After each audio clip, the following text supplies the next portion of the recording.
And today we're going to be in the book of Revelations, and we're going to start reading in the chapter 12.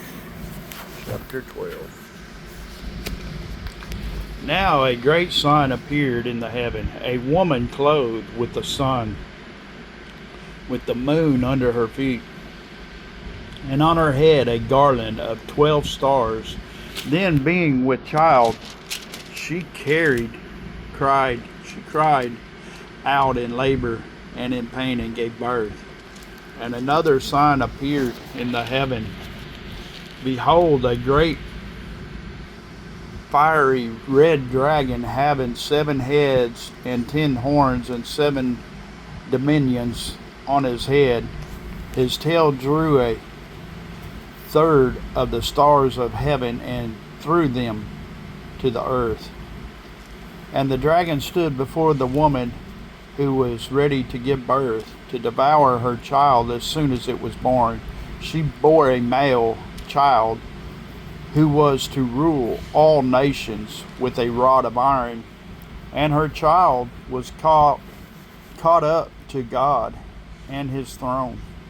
Then the woman fled into the wilderness, where she has a place prepared by God, that they should feed her there 1,260 days.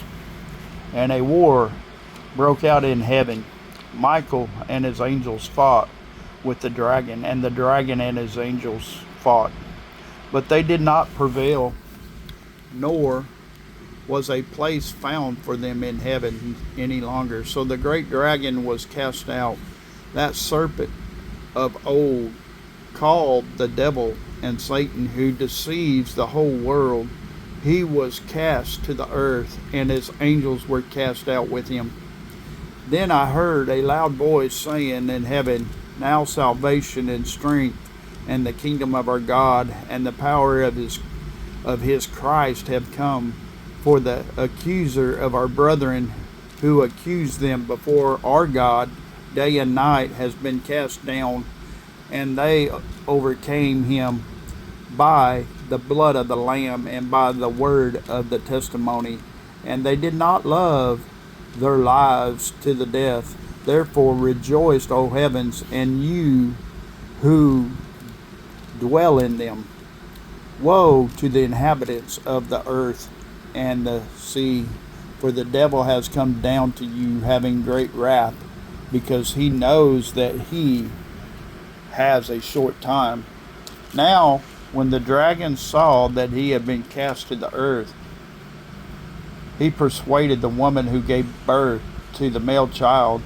But the woman was given 2 wings of a great eagle, that she might fly into the wilderness, to her place where she is nourished for a time, and times, and half a time, from the presence of the serpent.